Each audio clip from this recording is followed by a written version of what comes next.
Halo, selamat pagi Sobat Sehat. Bagaimana kabarnya? Semoga dalam keadaan sehat selalu dan tentu menjaga protokol kesehatan. Nah, Sobat Sehat, jumlah kasus COVID-19 yang terus bertambah di Indonesia membuat sebagian masyarakat menjadi khawatir sebab virus corona tersebut dapat menginfeksi siapa saja, mulai dari orang tua, orang dewasa, remaja, bahkan anak-anak.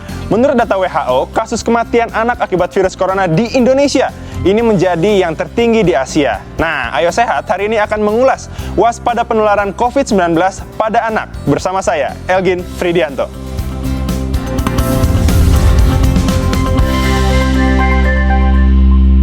Sobat Sehat, sifat anak-anak yang masih senang bermain dan belum mengerti tentang pandemi bukan tidak mungkin berpotensi memperluas penularan. Lalu apa yang harus dilakukan para orang tua agar putra-putrinya terhindar dari infeksi COVID-19?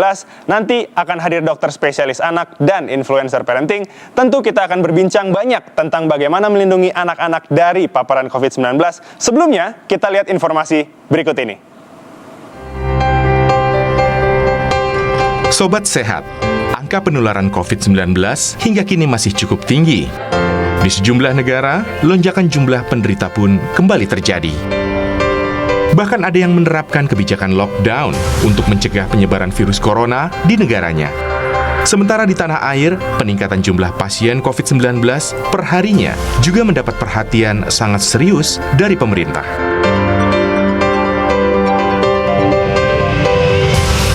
Selain diimbau untuk tetap mematuhi protokol kesehatan, masyarakat juga harus memahami bahwa penularan COVID-19 bisa mengancam siapa saja.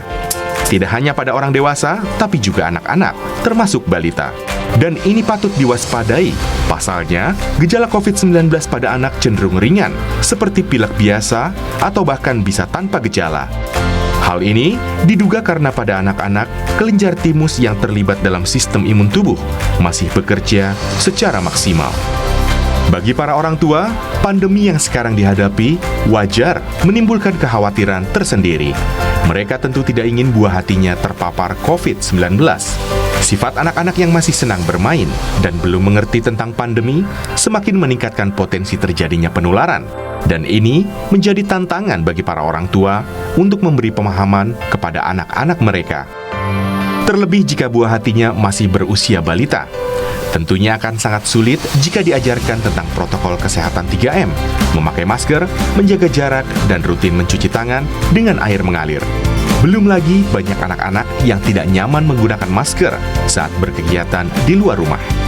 Lantas, bagaimana cara yang tepat dan efektif bagi para orang tua dalam melindungi putra-putri mereka dari COVID-19? Apakah berdiam diri di dalam rumah merupakan solusi terbaik? Temukan jawabannya di Ayo Sehat.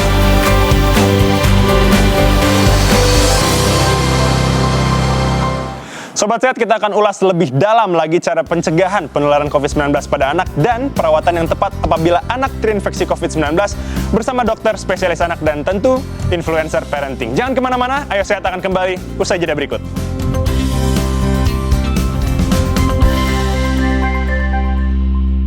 Kembali lagi di Ayo Sehat, seperti janji saya tadi, kali ini kita mau membahas soal waspada penularan COVID-19 pada anak. Sudah bersama saya di sini dokter spesialis anak Dr. Andreas dan juga influencer parenting Mbak Vivi. Halo, selamat pagi dokter dan Mbak Vivi. Gimana keadaannya, sehat? Sehat. Puji Tuhan sehat. Okay. Nah, ini kita masih di tengah pandemi, tentu kita harus pakai masker. Ya.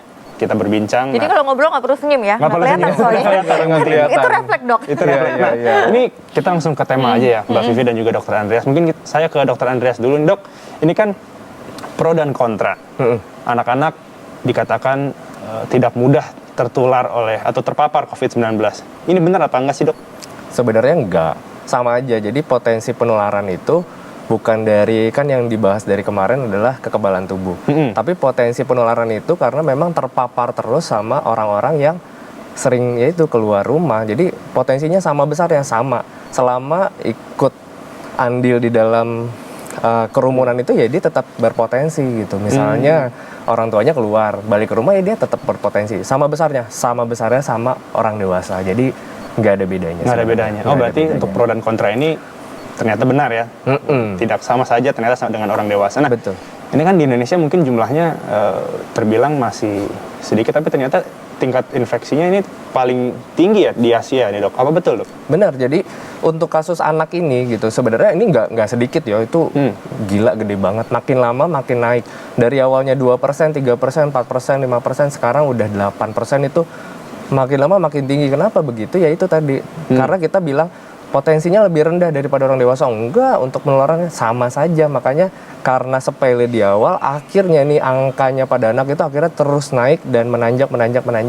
Ya itu, tertinggi se-Asia Pasifik. Benar. Wow, Jadi tinggi. tertinggi.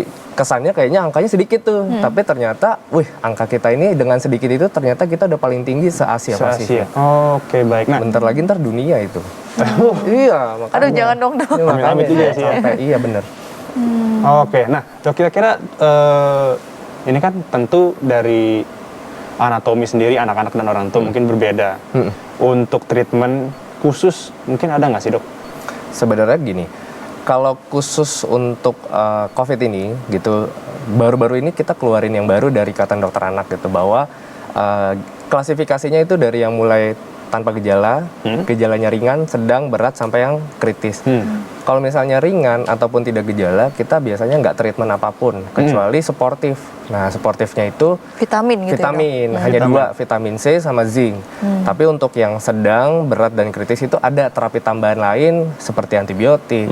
Kalau misalnya kondisinya berat, itu nanti ada antivirus yang spesifik. Itu memang sudah diatur di dalam pedoman tata laksana COVID pada anak. Ada anak. Oke. Nah, aku Mbak Vivi nih. Mbak Vivi kan seperti kata dokter, tingkat infeksinya sama dengan orang dewasa dan ternyata lumayan tinggi juga di Indonesia nih. Mbak Vivi sendiri di rumah ada 2 anak, betul? Nah, ini gimana nih? Dengan mendengar berita seperti ini ternyata tingkat infeksinya juga Jujur sebenarnya sama. kalau jadi orang tua itu kayak kita tuh kayak hatinya tuh roller coaster gitu loh dok. Awal-awal kayak takut tinggi banget ya, ketakutannya tuh tinggi banget gitu. Makin kesini ngelihat anak-anak juga kan sebenarnya kalau aku bilang kasihan gitu ya. Dengan perubahan yang drastis seperti ini tuh it's not easy buat mereka kan, harus adapt gitu kan. Cuman makin kesini kok aku lihat udah mulai agak turun. Keparnoanku udah mulai turun juga tuh dok, mulai ikutan turun, mulai agak bukan loss ya, tapi maksudnya kan kalau sekolah itu kemarin-kemarin tuh udah mulai ada yang tatap muka. Jadi tatap muka dengan kelompok kecil. Jadi anak aku tuh boleh sekolah di ruangan terbuka umum cuma 1,5 jam dan itu cuma ber3 orang. Jadi nggak boleh makan, nggak boleh minum. Jadi benar-benar harus pakai masker gitu kan. Tapi dia bisa ketemu belajar. Nah itu aku udah mulai kasih dok, karena aku pikir, aduh kayak kasihan banget dia di rumah udah hampir setahun gitu kan, nggak ngapa-ngapain gitu.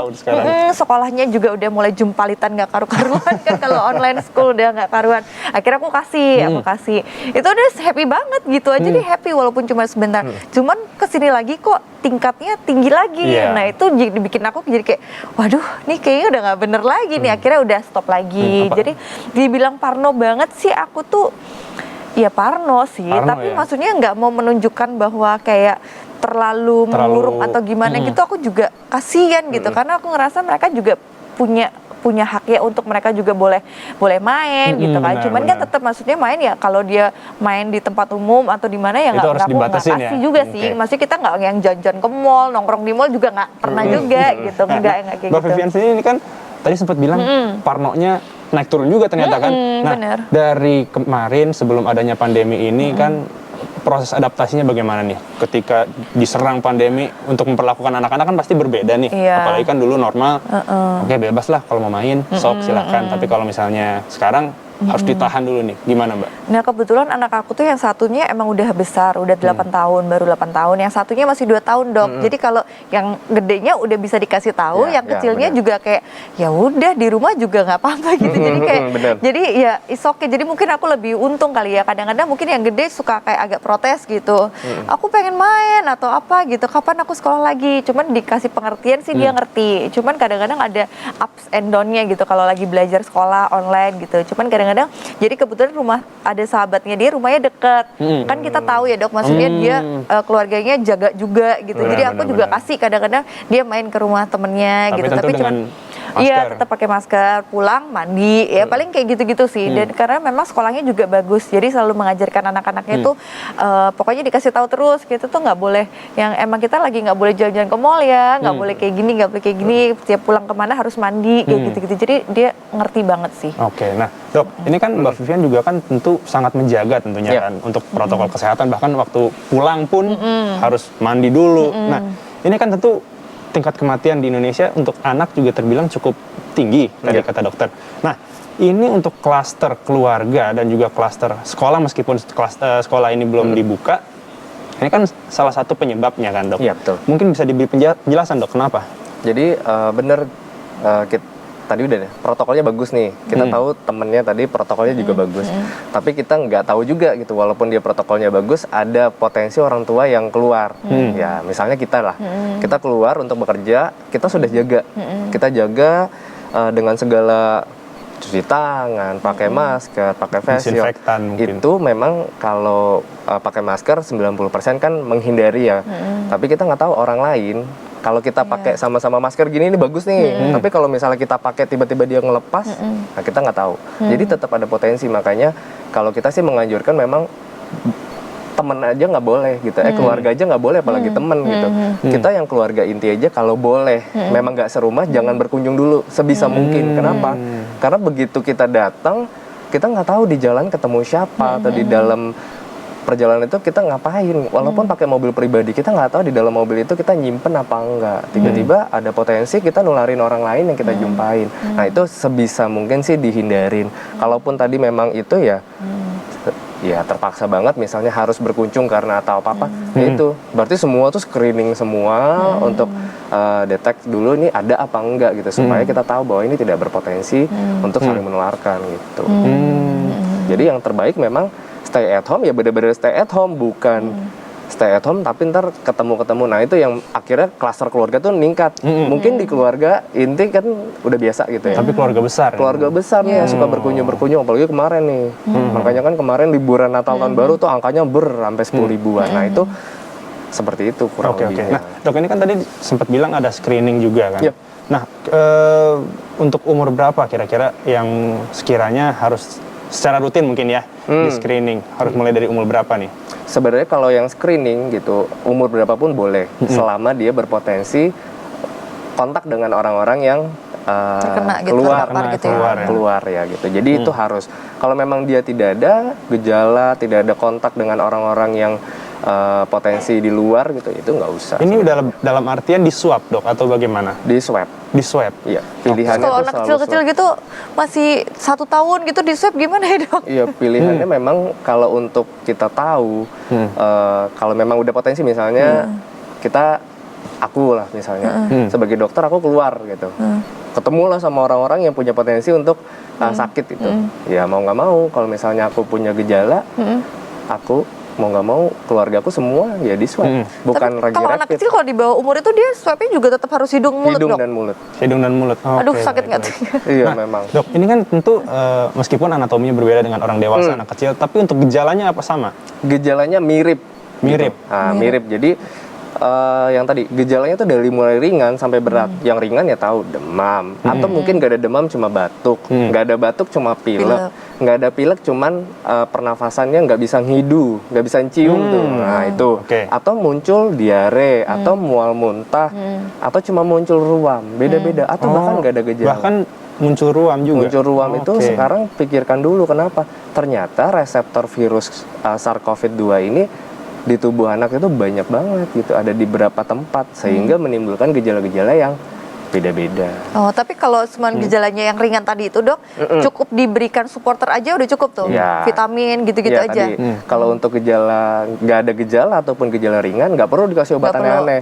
Cukup pemberiannya itu vitamin C sama zinc. Itu Oke, cukup oke. sama isolasi Menjemur mandiri. matahari gitu ya, Dok? Ya, untuk D3. dapetin. Ya, Nah, tuh. sobat saya tentu kan juga pengen tahu nih bagaimana sih caranya Mbak Vivi mengajarkan pada anak untuk menjaga protokol kesehatan. Nah, tapi jangan dijawab dulu Mbak Vivi. Sobat Sehat jangan kemana-mana, tetap di tempat duduk Anda, jangan beranjak dulu. Tetap di Ayo Sehat, usai jeda. Kembali lagi di Ayo Sehat, kita lanjutkan perbincangan kita masih bersama dokter spesialis anak dan juga influencer parenting. Nah, aku ke dokter nih sekarang. Dok, tentu ada perbedaan bagi sang ibu dan ayah mungkin ya untuk merawat anak yang sekiranya terpapar oleh COVID-19. Tapi sebelumnya mungkin ada nggak sih mungkin golongan dari yang bergejala ringan ke berat untuk yang anak yang terpapar COVID-19, Dok? Ada tadi untuk kemarin nih baru 2 hari ini keluar tuh pedoman pada anak. Jadi pedoman tata laksana SARS-CoV-2 khusus pada anak. Jadi di situ tuh diklasifikasikan tuh gejalanya. Dari mulai yang nggak ada gejala sama sekali, gejala ringan, sedang, berat, sampai yang kritis, dia harus di mana, harus dikasih obat apa, itu memang sudah secara terperinci dengan dosis-dosisnya itu udah ada. Jadi kita udah bikin kemarin mungkin di awal-awal kan mungkin karena baru kondisinya berbeda. Sekarang penelitian semakin banyak, kita sudah tahu tuh harus apa dan yang terbaik itu bagaimana. Mudah-mudahan ini bisa menurunkan angka kesakitan dan juga angka kematiannya gitu. Itu harapannya. Tapi balik lagi gitu. Tadi gejala ini kan kita nggak tahu ya. Namanya anak-anak kadang nggak tahu apa-apa tiba-tiba. Iya. Nah itu yang langsung down gitu. Nggak ada tiba-tiba prek. Nah tiba-tiba muntah-muntah berat kondisi begitu. Nah itu jadi makanya hati-hati ketika kita seorang di rumah nih yang dewasa berpotensi untuk keluar. Nah itu tetap ya protokolnya dijalankan, dan ketika ada sesuatu sama anak ya kita tetap pantau-pantau terus gitu. Tapi mungkin nggak sih Dok kalau orang dewasanya ternyata negatif gitu, Ya. ternyata anaknya positif. Ada. Nah, tapi kan kita kan namanya orang tua nggak mungkin ya ninggalin anak atau nggak ngerawat Iya, atau betul. anaknya diisolasi sendiri gitu. Nah, kita tetap ngerawat dia. Is Iya. it okay gitu? Apalagi kan mungkin ada satu kondisi di mana sang ibu sedang menyusui mungkin. Iya, kan nggak mungkin ninggalin babynya gitu. Apa nanti juga anaknya bisa terpapar kalau nyusuin atau gimana tuh Dok? Nah kondisinya tadi orang tuanya negatif, Anaknya positif. anaknya positif, atau tadi ibu menyusui positif, anaknya negatif. Iya. Kalau misalnya memang tadi kondisinya orang tua harus merawat si anak yang positif, tetap ya mau nggak mau. Kalau misalnya memang dia di bawah usia setahun, dia kan sama ibunya banget. Iya, Betul. bondingnya. Nggak bisa ditinggal. Betul. Gimana? Nggak mungkin dong perawat yang ngurusin. Kalau memang gejalanya ringan, silahkan di rumah Nggak tadi apa-apa. kan boleh. Gejala ringan atau tanpa gejala silahkan dikerjakan di rumah. Balik lagi, selama megang ya supaya nggak tertular, pakai protokolnya, pakai maskernya, cuci tangan, terus segala macam untuk menghindari atau menurunkan resiko tertular dari si anak tadi. Gitu. Kalaupun tadi yang namanya ibunya positif nih COVID, dia harus menyusui karena ASI adalah terbaik nih gitu. Jadi mau nggak mau nih tetap kasih gimana? Ya tetap dikasih juga. Tetapi tadi protokolnya tetap dijalankan seperti Dikasih langsung nggak apa-apa Dok? dikasih langsung boleh. Ataupun pumping juga nggak Atau masalah. pumping nggak ada masalah. Oke, Cuman kalau memang nggak ada gejala atau ibunya baik-baik saja ya silahkan langsung saja gitu. Kecuali ibunya memang gejalanya berat ya mau nggak mau kan harus pumping karena harus dipisahin. Tapi kalau gejala ringan satu rumah isolasi mandiri silahkan dikerjakan dengan baik, gitu. Oke. Nah, Dok, ini kan kemarin di Wisma Atlet bahkan Ya. ada berita bagus karena seorang ibu melahirkan seorang anak. Ya, betul. Nah, kalau untuk secara mungkin apakah saat ibu ini positif COVID-19 dan mengandung seorang anak, apakah anak ini akan otomatis terpapar juga Dok? Atau bagaimana? Kita ingin tahu nih Dok. Untuk penelitiannya, untuk angka studinya itu belum ada ya, bahwa menularkan secara langsung itu belum ada. Mungkin penularannya itu yaitu tadi kontak aerosolnya yang pindah dari ibu ke anak gitu kan. Nah itu yang harus dijaga. Tapi kalau untuk pindah secara langsung itu belum ada studi yang membuktikan bahwa ada penularan dari ibu ke anak secara langsung. Jadi mungkin kalaupun menular tadi protokol kesehatannya karena dia sayang diciumin. Nah itulah yang Itu yang menyebabkan itu yang terpapar. menyebabkan tertular gitu.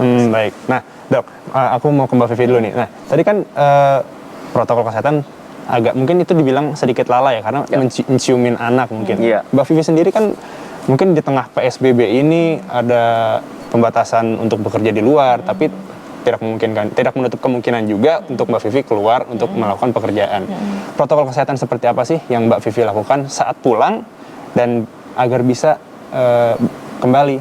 Biasanya aku tuh kalau tiap kali pergi gitu pulang, ya sebelum pegang anak aku pasti udah make sure aku pasti mandi, baju langsung ganti, semuanya bersih, keramas semuanya, baru berani pegang anak sih. Dan kalau pergi-pergi pun ya namanya ibu-ibu ya pasti semprot-semprot. Wah, semua. Hand sanitizer udah di tas. Disemprotin, ketemu siapa disemprotin gitu. Bener-bener. Paling cuman kayak gitu sih, hand sanitizer tetap jaga, cuci tangan terus. Paling gitu sih, nggak ada yang berlebihan. Emang ada yang harus ditingkatkan gitu Dok? Nggak ada, udah bener. Udah Jadi bener ya? memang yang itu rajin cuci tangan walaupun tangan jadinya kering Iya, banget. kering. Tapi mau nggak mau demi kita sendiri dan demi keluarga, cuci tangan rajin-rajin, pakai masker walaupun jadi berjerawat demi kesehatan kita dan keluarga ya silakan dipakai. Dan yang penting itu kalau memang soal kerjaan ya gimana, tuntutan dari kantor ataupun pekerjaan harus dikerjakan. Cuma ya dihindari sebisa mungkin, kan sekarang udah ada tuh pembatasannya ya bahwa 25% kan gitu. Nah itu kan berarti kita lebih tenang sebenarnya. Nah yang seperti itu juga bantu juga kan kita, oh kitanya tenang, pulang ke rumah tenang, happy lah semuanya, sama-sama enak. Nah, nih terakhir nih, mungkin buat Mbak Vivi ya, kan Sobat Sehat juga pengen tahu di rumah sebagai influencer parenting bagaimana sih cara mengedukasi anaknya Mbak Vivi untuk bisa mengerti protokol kesehatan apalagi di tengah masa pandemi. Jadi kalau aku sih memang terbantu banget dari sekolah juga. Jadi selain aku kasih tahu anakku, jadi sekolah tuh memang infonya itu luar biasa bagus banget. Jadi mereka tuh kayak dibikinin nanti ada kayak mainan gitu-gitulah dong. Nanti ada banyak banget kan sekarang kayak ntar tangannya dikotorin apa. Oh jadi kalau kotorin itu tuh kuman gitu kan. Kalau kita cuci kan kumannya hilang gitu. Jadi memang kayak gitu tuh bagus banget menurut aku. Jadi sangat ngebantu. Jadi aku tinggal kasih ke anakku, ya memang ini kondisinya kayak gini gitu kan. Pendekatannya beda dengan gitu. orang dewasa tentunya. Iya, jadi kadang-kadang kalau ada TV ada berita gitu aku kasih tahu, Dok. Nih beritanya sekarang yang terpapar Covid itu tuh udah segini banyak gitu kan. Dia kayak wow gitu, kayak miss gitu. Kamu banyak banget mah gitu. Terus kita gimana? Ya nggak apa-apa, nggak perlu takut juga. As long kita jaga diri, jaga kebersihan. Ya nggak ada masalah sih, ya kita sambil berserah sama Tuhan aja, berdoa gitu kan. Yang penting kita makanan juga, aku selalu masak sih Dok, jadi nggak pernah jarang pergi. Jadi Yang di masak luar, ya? makanan di rumah, iya makan di rumah gitu. Sesekali kadang-kadang mereka bosan ya, kadang-kadang sesekali aku beli gitu tapi diangetin lagi. Jadi so far sih mereka sangat ngerti banget sih diajarin kayak gitu. Jadi diikut sertakan lah kalau kita lagi ngobrol komunikasi sama Biar suami bisa gitu. Jadi mendapatkan informasi juga ya berarti. gitu. Dia jadi dengerin gitu. Ntar baru kan namanya anak kecil kan suka curious kan, ya pengen tahu gitu. Jadi baru dia nanya, baru kita jelasin Nah, gitu. ini kan terakhir mungkin untuk masker ini kan sekarang udah jadi bagian dari busana kita nih. Anaknya Mbak Vivi masih 2 tahun. Susah nggak sih? Nah, kebetulan anak aku ini emang kan kalau belajar paling cepat itu dengan melihat menurut aku ya. Jadi dia dengan melihat kita semua sering pakai masker, nggak pernah ngelepas, dia pun mau jadi pakai masker. Oke, tertarik jadinya. Iya, gitu. Baik. Oke, nah Mbak Vivi terima kasih untuk you. semua edukasi. Mungkin Sobat Sehat di rumah bisa mengikutinya, dan juga untuk dokter untuk informasi dari waspada COVID di anak-anak. Terima kasih juga, semoga informasi ini dapat berguna untuk Sobat Sehat di rumah. Namun usai sudah perjumpaan kita pada hari ini, tetap saksikan program Ayo Sehat setiap hari Senin hingga hari Jumat pukul 10.30 waktu Indonesia bagian Barat, hanya di Kompas TV Independen Terpercaya. Saya Algin Fridianto, Mbak Vivi, Dr. Andreas pamit undur diri. Tetap jaga protokol kesehatan, tetap jaga kesehatan. Sampai jumpa.